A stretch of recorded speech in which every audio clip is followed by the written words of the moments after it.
हाय। तो problem solving series algebra का ये 8th वीडियो है। मैंने सीरीज़ का नाम थोड़ा सा चेंज कर दिया है, अलजेब्रा, ज्योमेट्री और भी अगर रिक्वायरमेंट हुई, लोगों को पसंद आया तो मैं और भी सीरीज़ बनाने की कोशिश करूँगा डिफरेंट डिफरेंट ब्रांचेस के लिए, ओलंपियाड के लिए स्पेशली।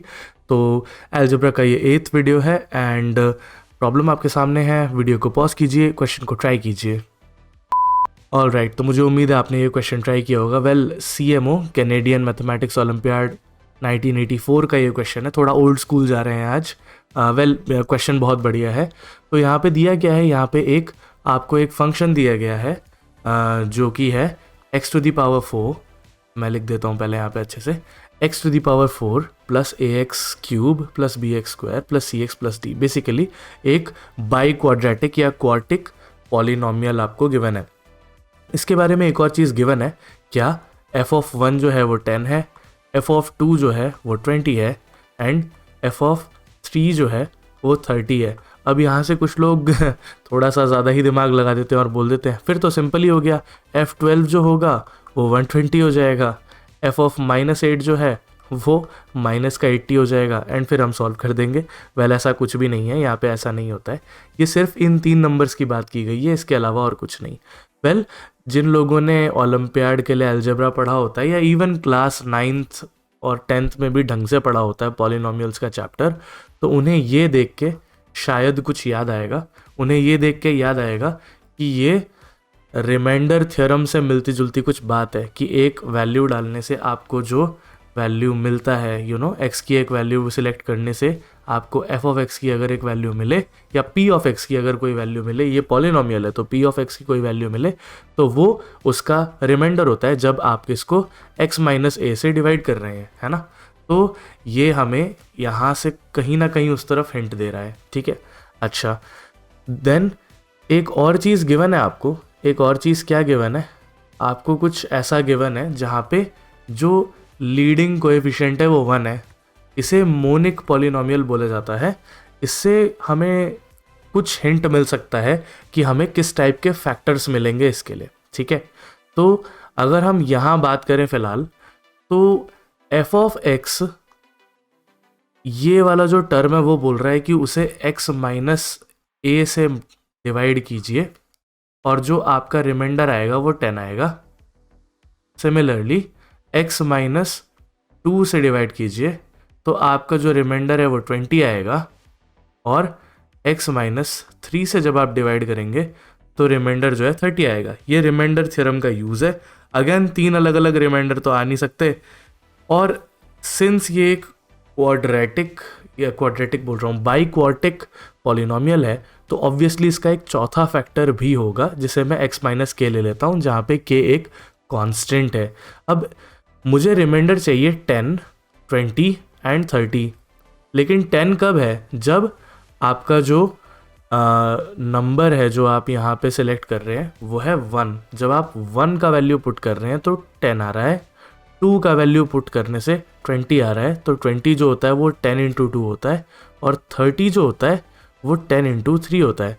तो कहीं ना कहीं मुझे रिमाइंडर में दिखाई पड़ रहा है कि जो x की वैल्यू पुट की उसका 10 टाइम्स करने से मुझे रिमाइंडर मिल रहा है। तो ये जो है, ये हमारा जो पॉलिनोमियल है, ये कहीं ना कहीं जो गिवन हमें सिचुएशन है उसे सेटिस्फाई करता हुआ नज़र आ रहा है ना। कैसे? इसमें अगर आप 1 पुट करोगे तो ये पूरा का पूरा सामान 0 हो जाएगा और ये 10 जो है इस वैल्यू को सेटिस्फाई कर देगा। वैसे ही 2 डालने से 20 भी आ जाएगा और 3 डालने से 30 भी आ जाएगा। अच्छा, अब आप बोलेंगे कि सर ज़रूरी थोड़ी है, यहाँ पे कुछ a भी हो सकता है, b भी हो सकता है, आपने 1 कैसे मान लिया x को? मैंने 1 इसलिए मान लिया क्योंकि इन सब को जब मल्टीप्लाई करेंगे तो जो x की पावर 4 आएगी उसके आगे मुझे यहाँ पे दिखाई पड़ रहा है कि कोएफिशिएंट 1 होना चाहिए, और ये तभी पॉसिबल है 1 जब इन सभी का कोएफिशिएंट 1 हो, ठीक है। तो इस वजह से मैंने आपको बोला कि मोनिक पॉलिनोमियल्स के केस में हम कुछ और चीज़ें कर सकते हैं, राइट। तो मुझे उम्मीद है कि आपको समझ आया होगा कि हमने ये चीज़ कैसे फॉर्म करी। अगेन हमारे पास एक k कांस्टेंट है जिसके बारे में हमें कोई अंदाज़ा नहीं है अभी तक, कोई फ़र्क भी नहीं पड़ता। हम देखते हैं, अगर आगे रिक्वायरमेंट हुआ तो k निकालेंगे, बाकी अदरवाइज़ हम यहाँ तक तो शायद कोई प्रॉब्लम नहीं आई होगी। आप ये बोल सकते हो कि यहाँ पे कोई गेस वर्क चल रहा है क्या? नहीं, यहाँ पे हमने रिमाइंडर थ्योरम का यूज़ किया है, रिमाइंडर थ्योरम, और इसको जो है हमने थोड़ा कॉमन सेंस से निकाला है कि रिमाइंडर आएगा क्या, किस फॉर्मेट में आ रहा है।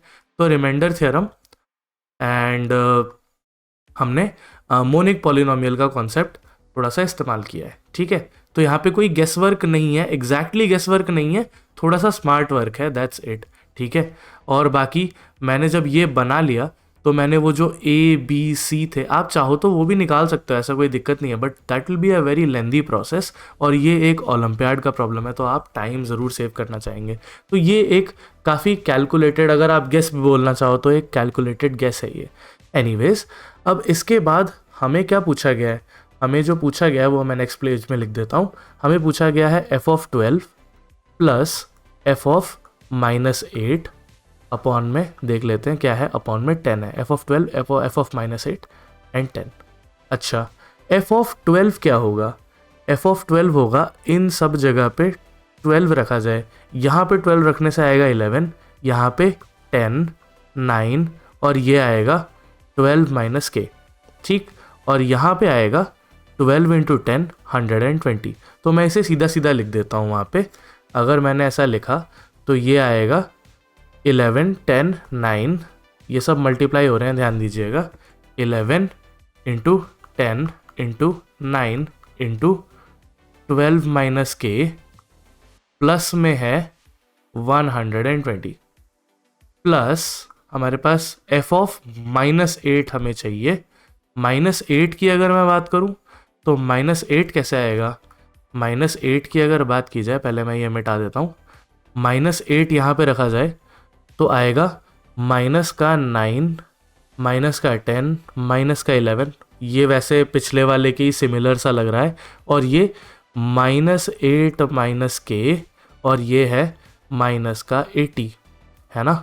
तो हमारे पास कुछ ऐसा आएगा, ये मैं नेक्स्ट पेज में लिख देता हूँ, -9 × -10 × -11 × -8 - k, एंड लास्टली मैं यहाँ थोड़ा सा मिटा के लिख देता हूँ, लास्टली आएगा -80, और अपॉन में 10 अभी भी मौजूद है, ठीक है। अगेन मेरे पास k नहीं है, अगर रिक्वायरमेंट होगा तो निकालेंगे, क्या पता ये k कैंसिल हो जाए, जो कि इस केस में हो भी जाएगा, हम थोड़ी देर में देख लेंगे। तो यहाँ पे है 11, 10 और 9, ठीक है। तो 11 × 10 × 9, अगर आप चाहें तो मल्टीप्लाई कर सकते हैं, 11 9s are 99 हो गया, और 99 × 10 990 हो गया। अदरवाइज आप चाहें तो इसे एज इट इज़ रख के यहाँ पे भी माइनस माइनस प्लस वगैरह करके आप इन 3 टर्म्स को कॉमन भी ले सकते थे, तो वो आपके ऊपर है जो आप करना चाहें। ये 12 - k एज इट इज़ है, प्लस 120 है। यहाँ पे देखा जाए तो ये माइनस माइनस प्लस हो जाएगा, इसमें से अगर एक माइनस भी कॉमन ले लूँ तो ये प्लस हो जाएगा, है ना। तो मैं क्या करता हूँ कि प्लस में सबको लिखा 990, ये देखिएगा ये माइनस और ये माइनस कट गया, ठीक, तो वो आया प्लस, और इसमें से माइनस कॉमन लिया गया था, तो इसमें से अगर कॉमन लिया तो ये आएगा 8 + k, और माइनस का 80 एज इट इज़ मौजूद है, और ये अभी अपॉन 10 है, ठीक है। अगर समझ में नहीं आया होगा, इस पार्ट को एक बार दोबारा रिवाइंड कर लीजिए। मैं तो हमेशा बोलता हूँ पेन पेपर लेके बैठ के खुद ही कर रहे होंगे तो कोई दिक्कत आएगा भी नहीं। अच्छा, इसके बाद हम चाहे तो 10 से, सब में से 10 कॉमन ले सकते हैं, या फिर अदरवाइज थोड़ा और सिंप्लीफाई कर लेते हैं। ये 990 अगर कॉमन लूँ तो पहले था 12 - k जो कि इस ब्रैकेट में था, और इसमें से प्लस में आएगा +8 प्लस का k। आप समझ पा रहे होंगे, यहाँ से k और k कट जाएगा अगले स्टेप में, और 120 - 80 होता है प्लस का 40, और ये अपॉन में 10 है, ठीक। अच्छा, यहाँ से k और k कट गया, 12 + 8 होता है 20, ठीक है। तो 990 × 20 + 40, और ये 10 है। मैं एक काम करता हूँ, सब में से अगर 10 निकाल दिया, इसमें से 10 निकाला, ये बचेगा 990 × 2 + 4, और 990 × 2, इसे आप मल्टीप्लाई कर लो, 2 0 सा 0, 2 9 सा 18, 1 1980 + 4, तो इसका आंसर आएगा 1984। बाय द वे, अगर आपने ध्यान दिया हो तो ये जो आंसर है ये वही सेम ईयर है जब का ये क्वेश्चन था। तो बहुत ही बेहतरीन बनाया हुआ क्वेश्चन है, जिन्होंने भी बनाया होगा काफ़ी सोच समझ के बनाया होगा। मैं ये वाला हिस्सा मिटा देता हूँ। तो हमने इसमें किया क्या, हमने इसमें जो गिवन कंडीशंस थी उसको थोड़ा ध्यान से एनालाइज करके हमने खुद ही पॉलिनॉमियल को कुछ इस तरीके से बना लिया जो हमारे लिए डील करना आसान हो। उसके बाद हमने कुछ नहीं किया, हमने वो वैल्यूज़ निकाली जो हमें चाहिए थी। अगेन ये सिंप्लीफिकेशन मैंने ज़बरदस्ती का करके दिखाया है। अगर आप चाहते तो यहीं पे आप मल्टीप्लाई वगैरह बिना किए भी थोड़ा सा जल्दी कर सकते थे इसको, या फिर हम पहले भी 10 कैंसिल कर सकते थे। जैसे आपने अगर इतना दूर तक नहीं छेड़ा होता तो हम यहाँ पे भी तो 10 कैंसिल कर सकते थे। ये ज़ीरो, इसका ज़ीरो कट गया, ये कट गया, तो यहाँ पे आया 99, और ये के और के तो कट ही गया था। ये 12 + 10 20 हो गया था, ये +4 हो गया था, जो कि होगा 1980 + 4, और ये होगा 1984। ठीक है, करके देख लीजिएगा, ऐसे ही होगा। तो आइदर वेज आप आंसर यहीं पे पहुंचते। दिक्कत ये नहीं है कि मैंने टाइम ज़्यादा लगा दिया, मैं तो आपको समझा रहा हूँ इसलिए थोड़ा सा एक्स्ट्रा स्टेप्स कर दिए होंगे, आपको इतना करने की आवश्यकता नहीं है। तो मुझे उम्मीद है ये क्वेश्चन आपने एंजॉय किया होगा। मुझे फीडबैक ज़रूर देते रहिए, और मैं मिलता हूँ आपसे अगले वीडियो में। पीस।